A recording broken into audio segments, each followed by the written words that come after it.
Tonight, we're following up on another deadly double shooting, this one inside a 7-Eleven store, as families hope word on an arrest will come sooner rather than later. A clerk and a store owner were shot and killed inside a 7-Eleven store on Kiln Creek Parkway back in June. And despite the number of surveillance pictures and video out there, the suspect still hasn't been caught. 10 on Your Side's Andy Fox has been covering this story since it happened and joins us now with the latest. Andy? Hey, Amy. It's been 2 months and we haven't heard much, so I made a lot of calls and I got one back from Norman Thomas, a man who wanted to talk about his son.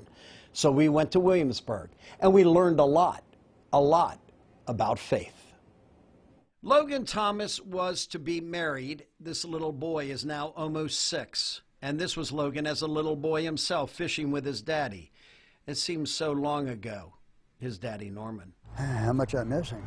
You know, whenever I needed something, he was my go-to guy. We met with Norman and his wife Marcia, a stepmother, but she knew Logan his whole 35 years. He was a son to me. I've known him. I knew him when he was born.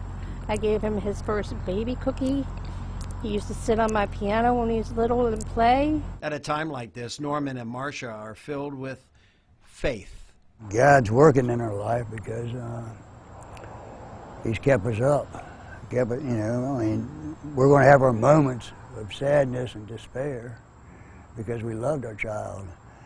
But we also know that God tells us, we'll see him again. They say faith is the only way they're able to deal with this tragedy enacted by an evil man running around on surveillance video with a weapon of destruction. I went there that night and I prayed, for forgiveness.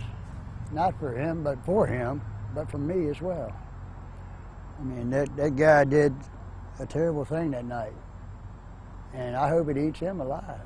They also pray for Logan's friend, 52-year-old 7-Eleven owner Prayas Patel, who died alongside Logan. It's a celebration of life now. He's got a new beginning somewhere else, and we'll eventually get there to see him. At this point, for Norman and for Marcia, they have each other, they have their family, and most importantly, as you heard, they have their faith. And it is that faith that keeps them going. In the newsroom, Andy Fox, 10 on Your Side.